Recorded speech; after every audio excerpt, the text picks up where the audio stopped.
Olá, pessoal! Estamos aqui mais uma vez, na semana 5 do mês de novembro, e vamos hoje dar continuidade nos nossos trabalhos. Hoje que é a nossa última aula antes da prova, né? Que vai acontecer na semana que vem. E nós vamos encerrar a parte de conteúdos, a parte conceitual, e vamos entrar num processo de avaliação, né, de P2, P3. A P1 foi a reunião de nossos trabalhos, que valeram 6 pontos, 3 trabalhos de 2 pontos cada. A P2 vai valer 4 pontos na semana que vem, e então as pessoas que não conseguirem a nota adequada, no caso 6, vão poder fazer ainda a P3 na outra semana, na segunda semana de dezembro. Mas vamos continuar nossos trabalhos aqui, acreditando que tudo vai dar certo, que a gente vai conseguir ir adiante. Bem, na aula passada nós trabalhamos e conversamos, apresentamos um panorama sobre a questão da ditadura militar, o pano de fundo sociopolítico, histórico, né, desse período do Brasil, e também a realidade da educação nesse período. Hoje nós vamos falar sobre um período chamado, nos livros você vai geralmente ver esse período chamado de período da redemocratização, que dentro dele tem a parte entre o início dos anos 80 e 90, que também é chamada de década perdida, por causa de grandes crises financeiras que aconteceram neste período entre o início dos anos 80 e o final dessa década. Então, é disso que nós vamos trabalhar, vamos tentar traçar um panorama e entender a educação nesse momento. Bem, é muito importante a gente lembrar, e eu faço isso de forma introdutória, que desde Juscelino Kubitschek, a gente ainda lá no período populista, o Brasil começa um processo de endividamento importante. A dívida externa do Brasil começa a aumentar substancialmente, né? E esse processo é um processo que vai também ter um contraste com o crescimento do PIB brasileiro, que desde lá dos anos 60, ele apresenta um crescimento pequeno. Então, se eu tenho um crescimento da riqueza construída no país pequena, um crescimento pequeno, e tenho um endividamento, isso em algum momento vai trazer uma conta. A conta vai chegar nesse processo. Então, para que você tenha uma ideia, a média por ano do crescimento do produto interno bruto do Brasil na década de 60 foi 3,2% ao ano. A média foi essa. Nos anos 70, quando a gente tem aquele momento onde há um investimento dos militares buscando, de alguma forma, criar uma infraestrutura maior no Brasil, com o dinheiro principalmente americano, de empréstimos americanos, você tem uma média de 6% ao ano nos anos 70. Mas, nos anos 80, essa média vai cair para 0,4%, em média. Então, o que você vê é um processo de recessão impressionante. Então, eu saio da década de 70 com 6% ao ano, cai na década de 80 com 0,4% ao ano. Por isso, também, essa década é chamada de década perdida, porque eu tenho um crescimento praticamente ínfimo no Brasil e um endividamento muito importante acontecendo, né, na nossa nação, e a dívida externa do país acaba aumentando também nesse período exponencialmente. Eu trouxe alguns dados que são importantes. Por exemplo, em 1964, quando houve o golpe militar, a intervenção que se torna um golpe, que se torna um regime militar, a dívida externa brasileira, a dívida pública, era em torno de 3,2 bilhões de dólares. Em 1979, entrando nos anos 80, que, novamente enfatizando, é chamado dos anos ou a década perdida, essa dívida já estava em 43 bilhões de dólares. Então eu saio de 3,2 para 43 bilhões. Em 84, no meio, né, dos anos 80, ou seja, no período de transição do regime militar e do próximo governo, que seria o governo Tancredo Sarney, em 85, eu tenho a dívida brasileira já em 100 bilhões de dólares. Obviamente que, se formos tomar, por exemplo, hoje no Brasil, a dívida do Brasil hoje, né, está em torno, a dívida de 5 trilhões de reais. 5 trilhões de reais, que daria 1 trilhão de dólares, aproximadamente. Hoje a dívida pública brasileira, em torno de 1 trilhão de dólares. Mas para aquela época era uma coisa impressionante, 1984, 100 bilhões de dólares. Então eu tenho uma dívida enorme, 100 bilhões de dólares, tenho uma década onde o país praticamente não cresce, né? Então, se eu devo muito, né? Tem uma dívida enorme como essa. O país não está crescendo. Eu preciso pagar a dívida, os juros da dívida, mas o país não está crescendo. O que isso vai gerar no ambiente econômico?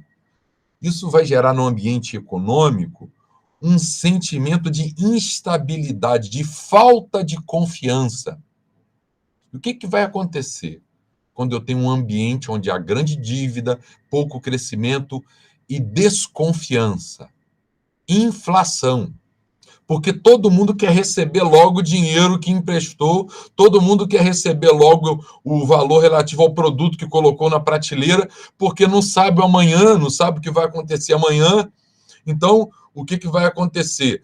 Bem, eu quero, num produto só, eu quero colocar um preço que possa valer os 20 produtos que eu coloquei na prateleira.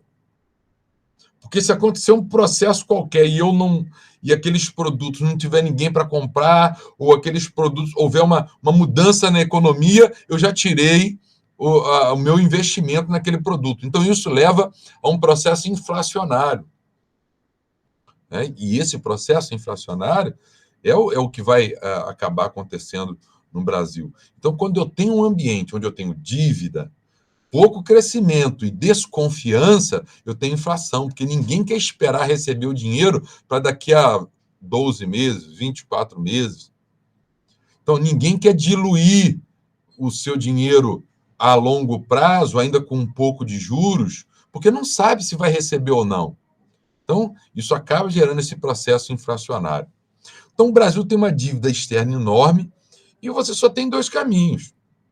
Ou você aplica um calote, e você não paga aquilo que você está devendo, você se recusa a pagar, né, aquela dívida, e aí você tem um problema, porque você fica com um problema de financiamento, porque ninguém quer mais te emprestar dinheiro, porque você não paga, né? Então, você não paga a dívida ou os juros da dívida, faz uma moratória, eu devo, não nego, pago quando puder. Entretanto, você se torna alguém que o país ele se torna um país onde as pessoas não querem investir. Então, ele vai ter que se virar com o recurso interno, né? E mesmo os investidores internos têm preocupação em investir no país porque sabem da situação que está vivendo. Então, isso gera um problema de crédito, né? Ninguém quer emprestar dinheiro a quem não paga. É um problema. Ou a outra via é o crescimento econômico e o governo parar de gastar naquela... ou seja, criar uma política de austeridade fiscal. O governo para de gastar, só que quando ele para de gastar, uma série de políticas que estavam sendo fomentadas com aqueles recursos vão parar de acontecer ou vão diminuir a sua cadência ou o volume, né, daquilo que se oferecia com aquelas políticas vai diminuir, né? E aí vão haver diversos grupos sociais que vão ficar insatisfeitos com aquilo ali por causa dessa política de austeridade, buscando um crescimento econômico, austeridade, para sobrar dinheiro para pagar as dívidas e, então, uma vez pagando as dívidas, criar novamente, a dívida vai diminuir e criar novamente um ambiente de confiança para novos investimentos, etc, etc. Então, esse era o momento do Brasil. Ou fazia uma coisa ou fazia outra. Mas o fato é que, além da questão econômica, o país ainda passava um momento sociopolítico de transição entre a ditadura e a redemocratização. Bem, em 1985, Tancredo Neves é eleito indiretamente, porque as diretas já não conseguiram um objetivo que era uma eleição direta.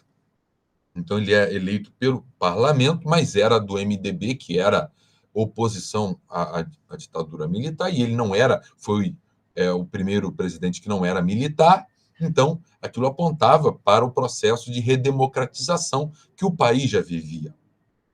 Portanto, Tancredo Neves ganha a eleição com seu vice José Sarney, mas não assume. Como todos sabem, ele morre antes de assumir o poder, e quem vai assumir o poder é José Sarney, o seu vice. Bem, ele é o primeiro presidente após o período chamado de ditadura militar, que vai entre 64 e 84. Em 85, assume José Sarney como vice do Tancredo Neves.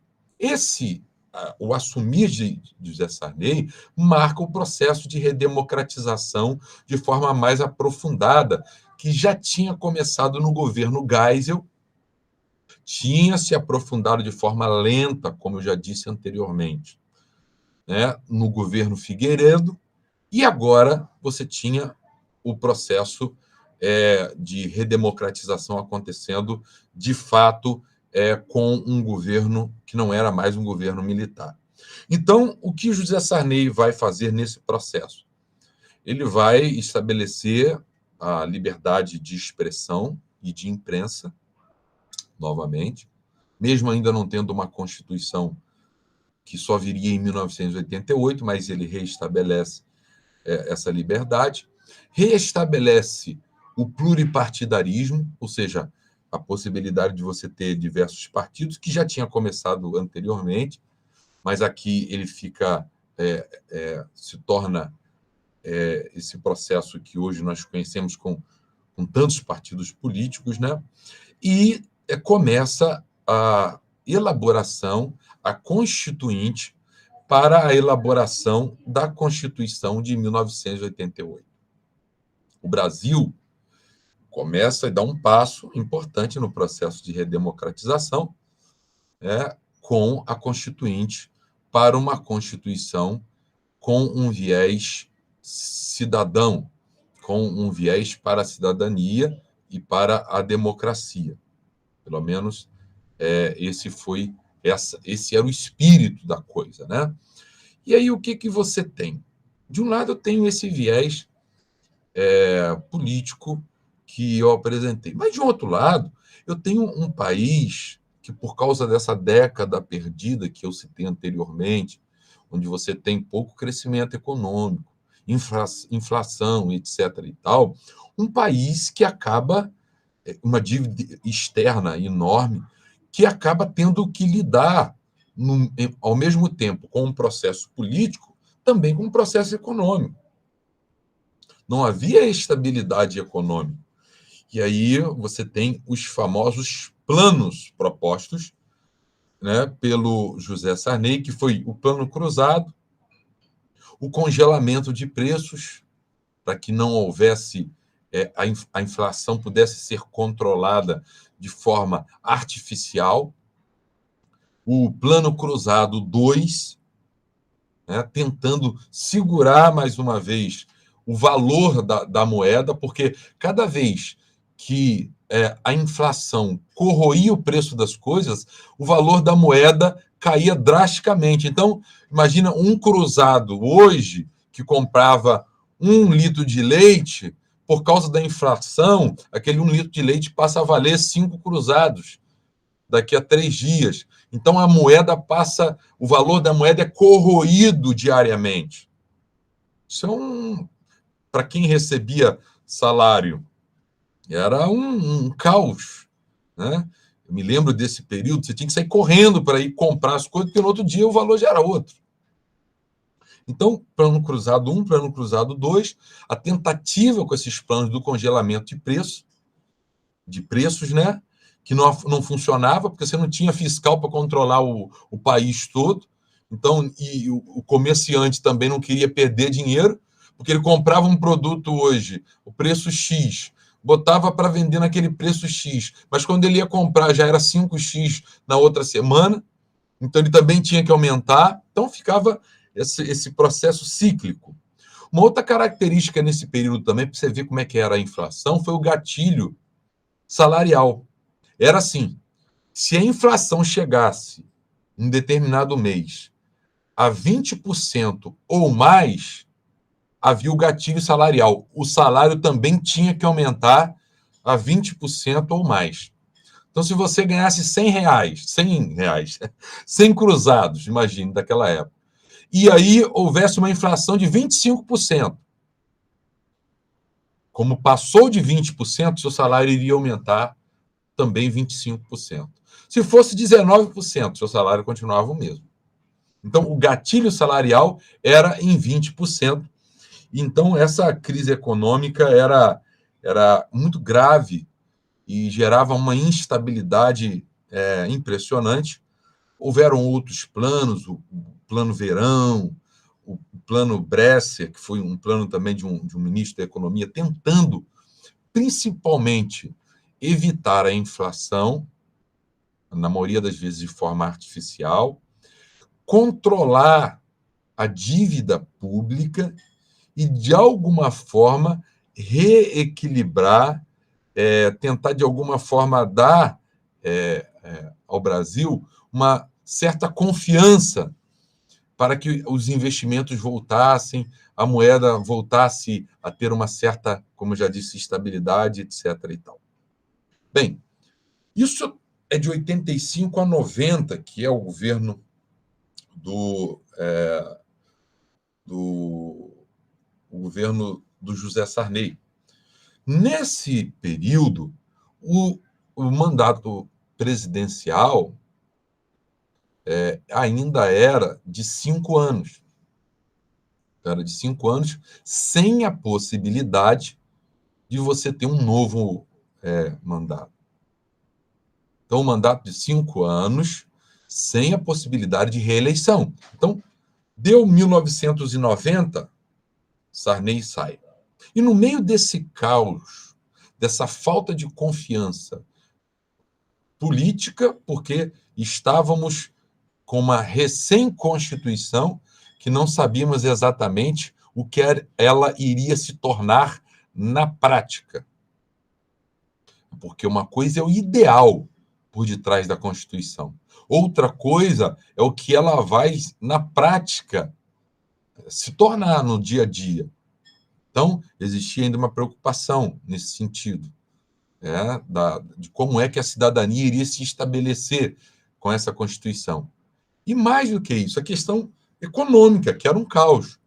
Nesse contexto, nasce em Alagoas uma figura muito emblemática que foi levantada pela grande mídia, e na época, principalmente, pelos grandes canais de comunicação aberta, e principalmente por um dos canais que era o mais importante, foi levantada uma figura muito desconhecida no resto do Brasil, mas conhecida em Alagoas, que era o Fernando Collor de Mello, que em 1989 ele praticamente era um desconhecido, mas em Alagoas ele era conhecido como caçador de marajás. Então, ele demitiu funcionários públicos que não trabalhavam, privatizou empresas estatais, abriu, é, vamos dizer assim, o Estado para, de alguma forma, receber incentivos e para que outras pessoas de fora do Estado pudessem investir lá. Enfim, fez uma política de austeridade e mostrou o que o brasileiro parece que está numa procura eterna. Ele mostrou naquele momento que o governo dele lá no Alagoas tinha uma certa dose de honestidade. Então, essa dose de honestidade apresentada pelo Fernando Collor, essa dose de honestidade ela é de forma exponencial apresentada no país, né? Ele acaba, de alguma forma, eleito para um governo entre 1990 e 1995, né, como esse cara que iria ser honesto, iria provocar uma política de austeridade fiscal, um cara novo, jovem, né, saindo do José Sarney, Ulisses Guimarães e o próprio o Tancredo Neves, que tinha morrido, agora um político jovem, né, porque eu lembro que Collor era assim, CO e os dois L's com verde e amarelo da bandeira do Brasil, então dava uma ideia de patriotismo, etc. e tal.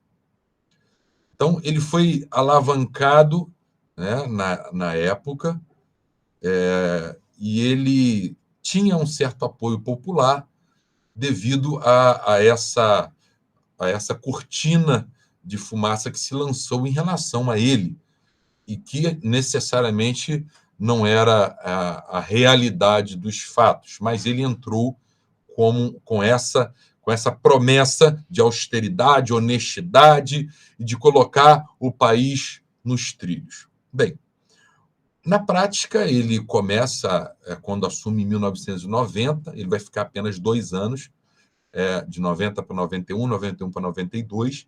Ele começa uma política de austeridade, demite alguns funcionários públicos, cancela concursos públicos, privatiza empresas estatais e abre o Brasil para capital externo, para pessoas que queriam investir, como um jovem com novos ideais, querendo vender uma ideia do Brasil como um país que agora vivia uma onda de honestidade, né?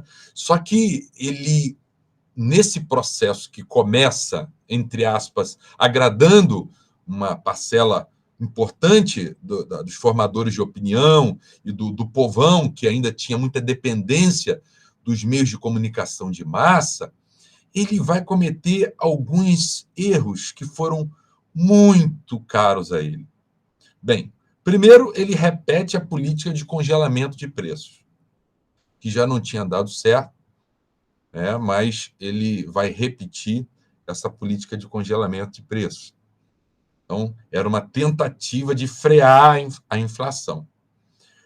Depois, ele vai tentar uma mudança de moeda para tentar, novamente, diminuir essa distância entre o que a inflação corroeu e a realidade do preço das coisas. Então, ele faz isso, mas não é nada disso que foi o grande estopim do desgaste do Fernando Collor. O grande estopim foi a questão do confisco dos depósitos das poupanças bancárias.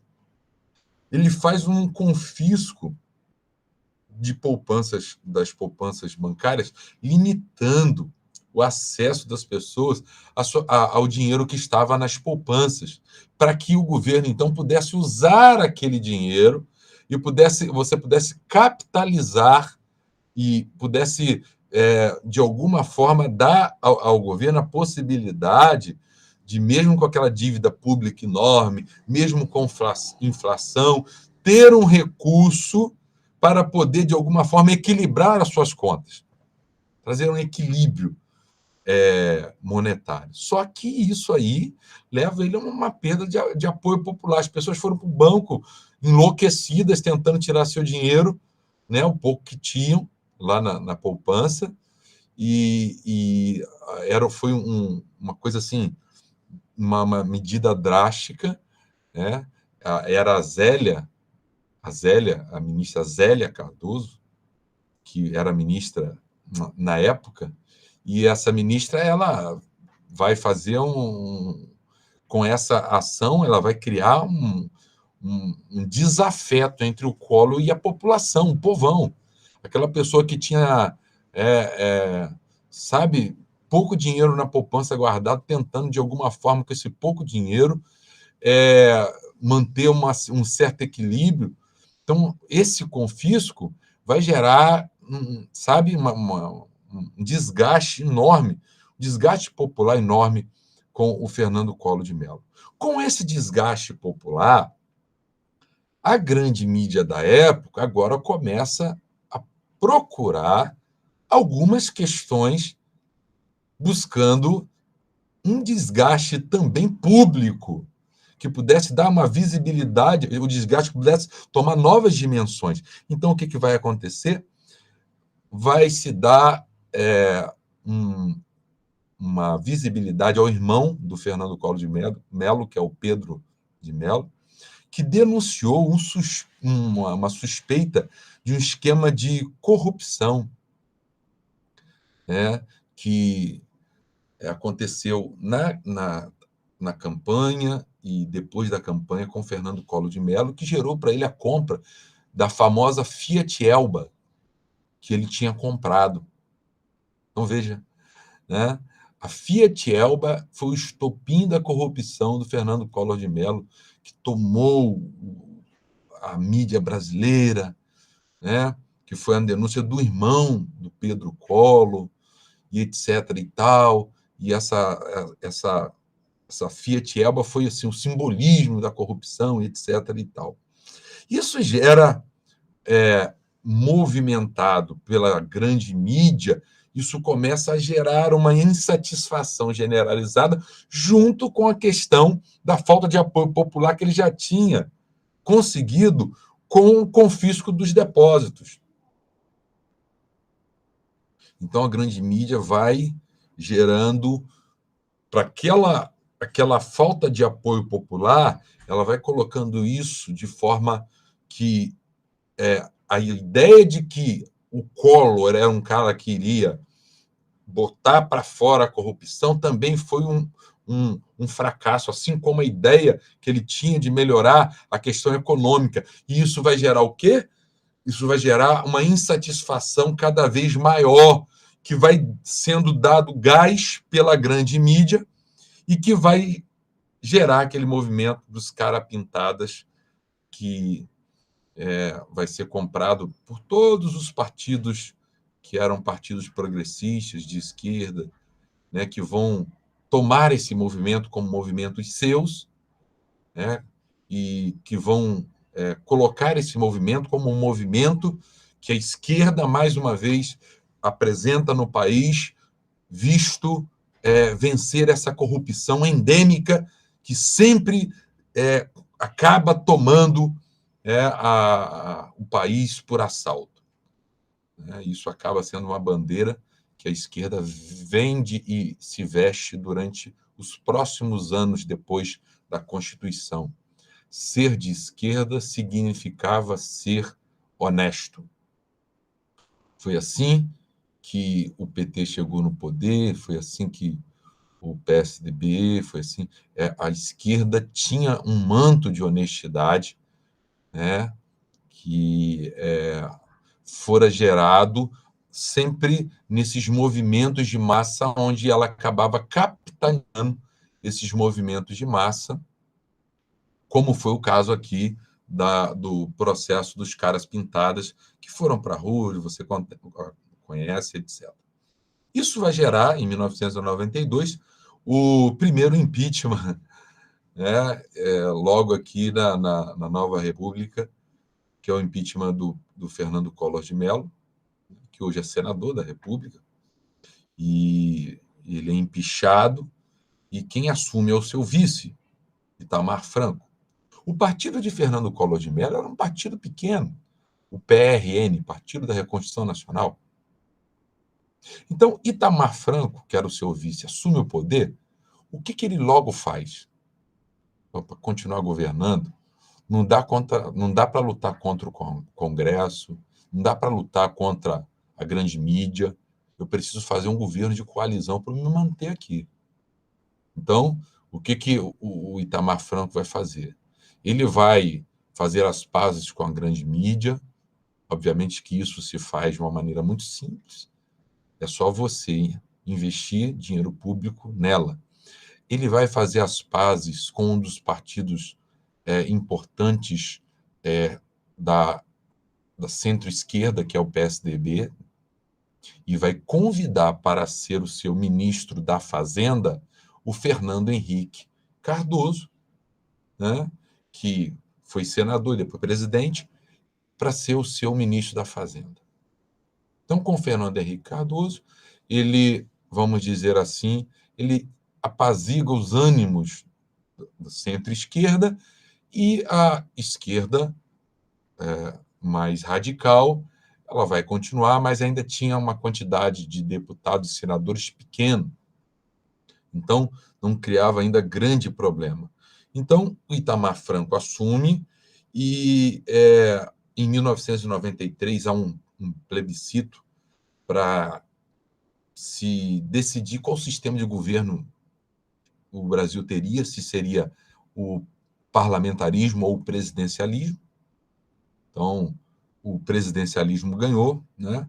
E o FHC, então, propõe o Plano Real. O Plano Real é um plano, é uma política muito mais ampla do que apenas a mudança da moeda do cruzeiro para o real. É uma mudança de uma conjuntura completa, com privatizações de empresas, como, por exemplo, a Vale do Rio Doce, uma empresa muito importante que foi privatizada, é a redução de gastos públicos para que pudesse, de alguma forma, organizar as contas internas, de forma que pudesse sobrar dinheiro para pagar a dívida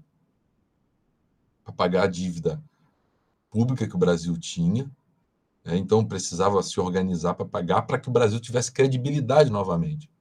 Então, o Plano Real consegue, de alguma forma, êxito em capitalizar o Brasil para que o Brasil pudesse recobrar a sua confiança, a confiança internacional, o dinheiro voltasse a entrar, o país passasse a gastar menos e então o país pudesse, a partir daí, conseguir segurar a inflação.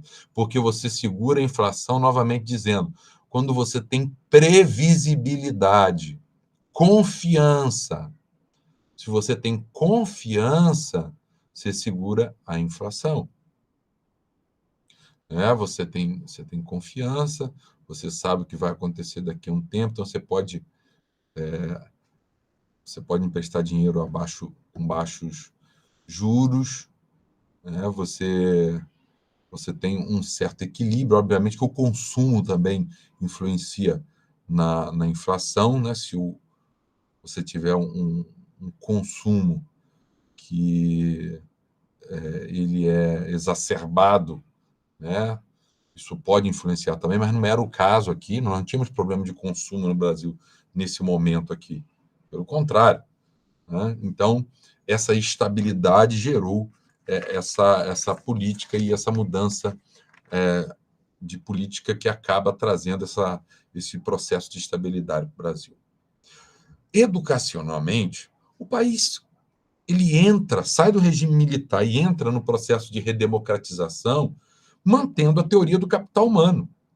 Investe no ser humano, se eu invisto no ser humano, ele é educado, ele, de alguma forma, se dedica, ele vai se tornar um bom trabalhador, um trabalhador produtivo. Se ele é um trabalhador produtivo, a empresa se torna produtiva e isso retorna para ele com um salário melhor e melhor qualidade de vida. Essa é a linha da teoria do capital humano, ok? E que ela entra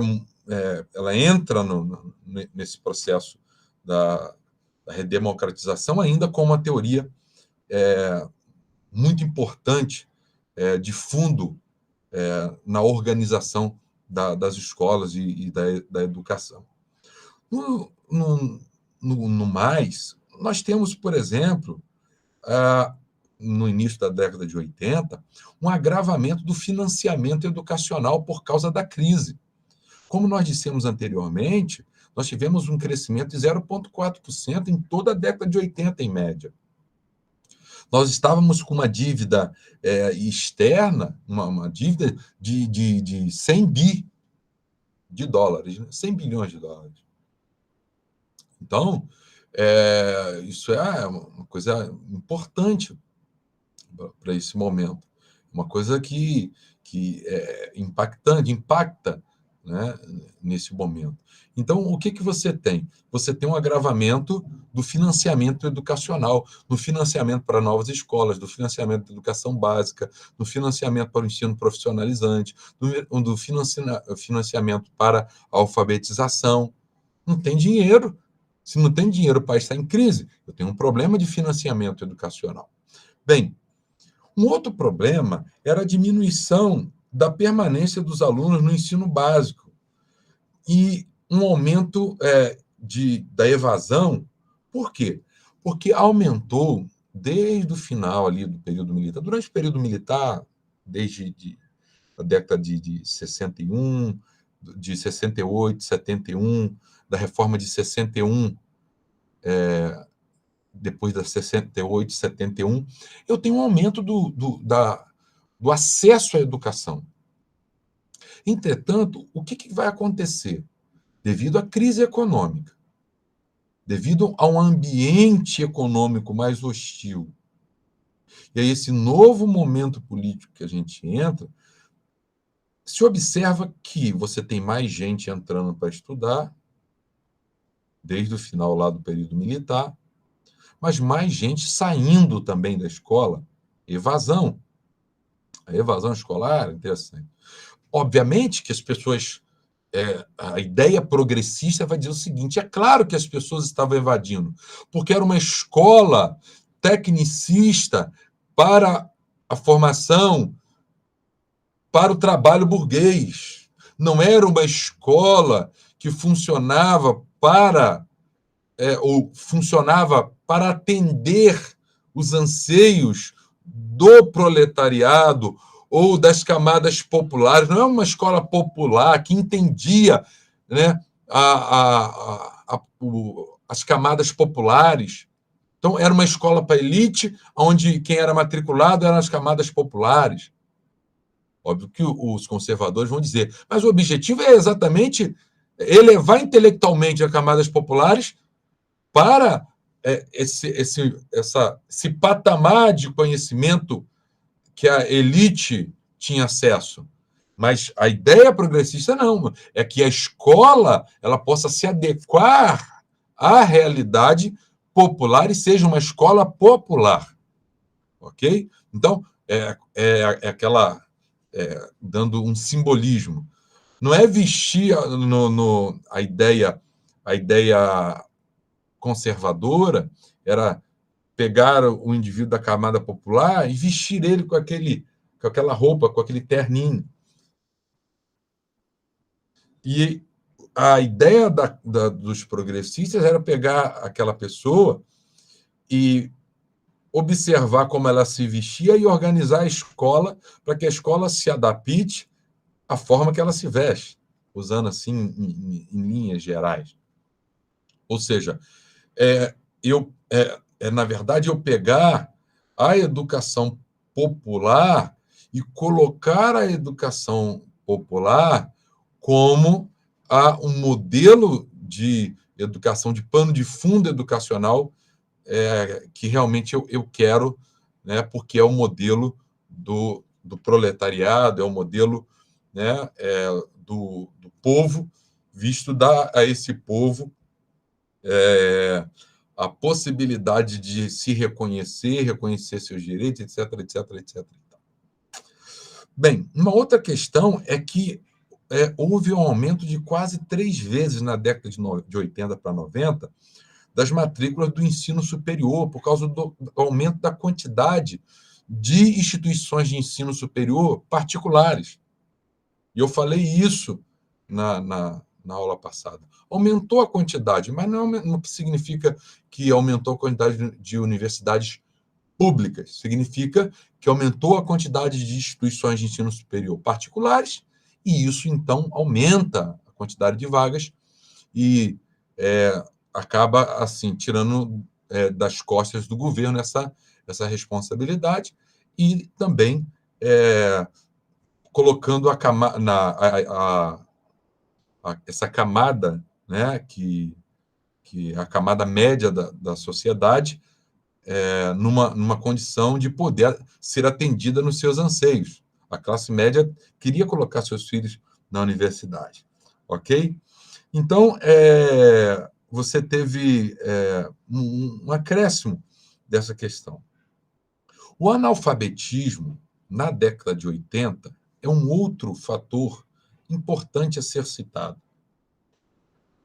O analfabetismo era em torno de 44%, sendo 20% de analfabetos completos e 24% de analfabetos funcionais, dando um total de 44%.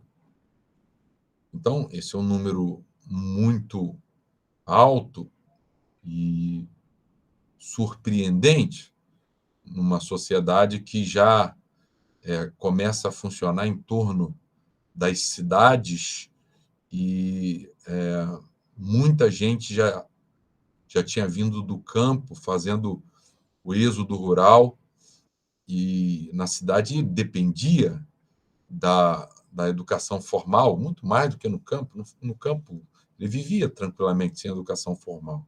Mas na cidade é difícil, muito mais difícil. Então, esse era um indicador, na década de 80, importante. 20%, né, da população que já deveria estar alfabetizada não era alfabetizada, somando com mais 24% que eram analfabetos funcionais, ou seja, sabiam ler palavras, ler frases, escrever palavras, pequenas frases, mas não conseguiam ler um texto onde dependesse de conexões, interpretações, não sabiam ler. Bem, nesse período, eu trouxe uma pesquisa interessante aqui, algumas pesquisas, e essas pesquisas estão no material que eu deixei lá na nossa plataforma Moodle, no nosso texto base da Maria Lúcia Riusdorf. Algumas pesquisas concluíram que 20% das pessoas que não completaram o primeiro ano escolar eram pobres. Então, era mais necessário intervenção de renda do que pedagógica. Essa foi a conclusão que se chegou. Peraí. Se 20% das pessoas que não completavam o primeiro ano eram pobres, e nós partimos do pressuposto que elas queriam estudar, elas não estudavam por quê? 20%. Bem, nós não podemos esquecer que 80% não era pobre. E desses 20%, alguns poderiam não querer efetivamente estudar. Mas tomou-se esse número e, basicamente, o que se tem? Bem, vamos concluir, então, baseado nesse fato. Veja, gente, a gente tem 100 pessoas. Desses 100, 20 não completam o primeiro ano de escolaridade. 80 completam, 20 não completam. esses 20 que não completam são pobres. Né? Tem outros com outras características. Mas estou dizendo que 20%, ou seja, de 100, 20 pessoas que não completam o primeiro ano são pobres. 80% têm outras causas. Mas eu vou partir do pressuposto que a maior causa para a pessoa não completar o primeiro ano de escolaridade é a pobreza, ainda que 80% seja outra causa.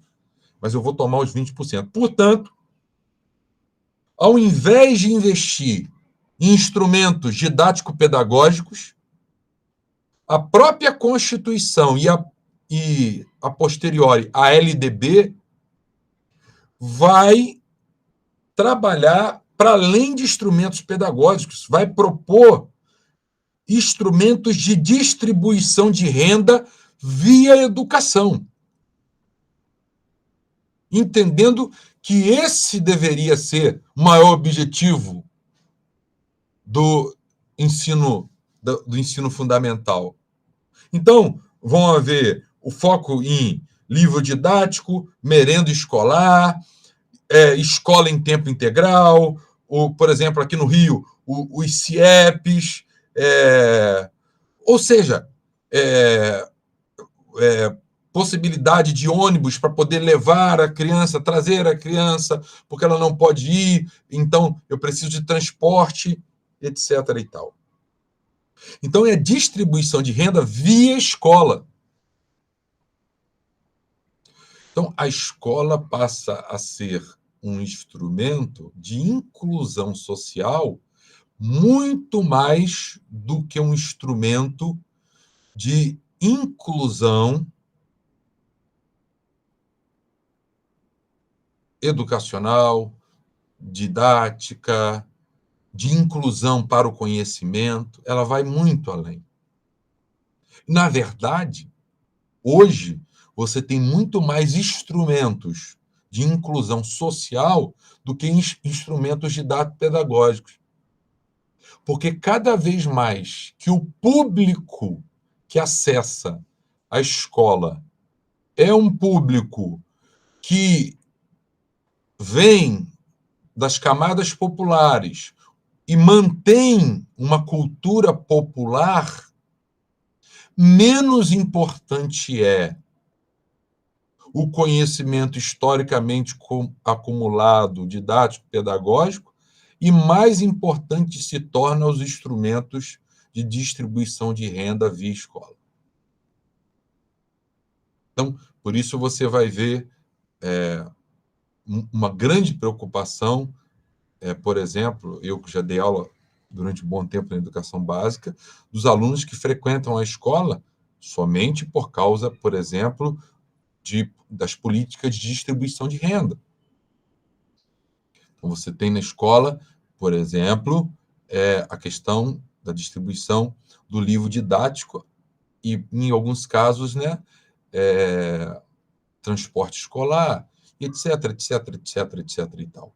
Então, a escola torna-se esse espaço de inclusão social e o professor acaba tendo que ser reinventado.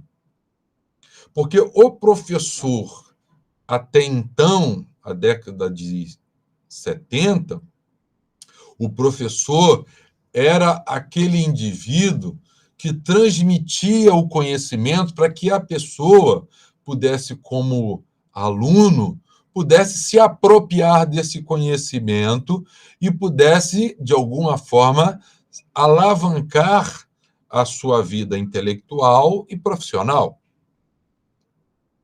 Agora, o professor é esse mediador entre as camadas populares e a possibilidade dessas camadas populares terem acesso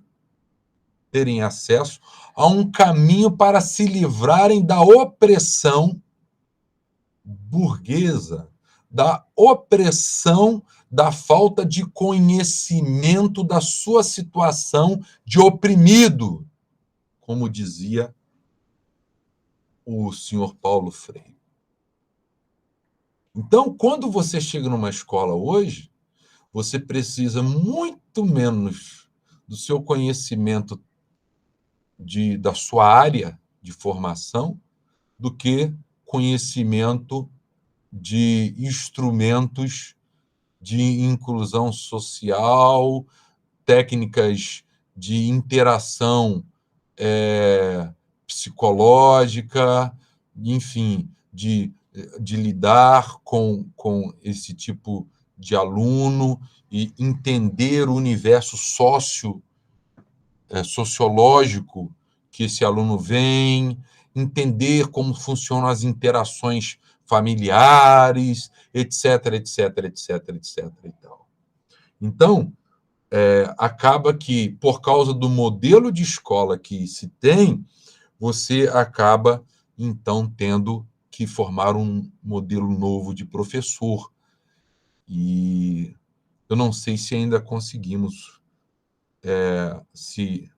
eu não sei se essa escola, por quanto tempo ela vai perdurar, e também nem sei se esse modelo de professor é possível de se formar, mas nós estamos aqui, enfim. Por fim, a revogação do ensino profissionalizante obrigatório, que foi algo implantado no regime militar.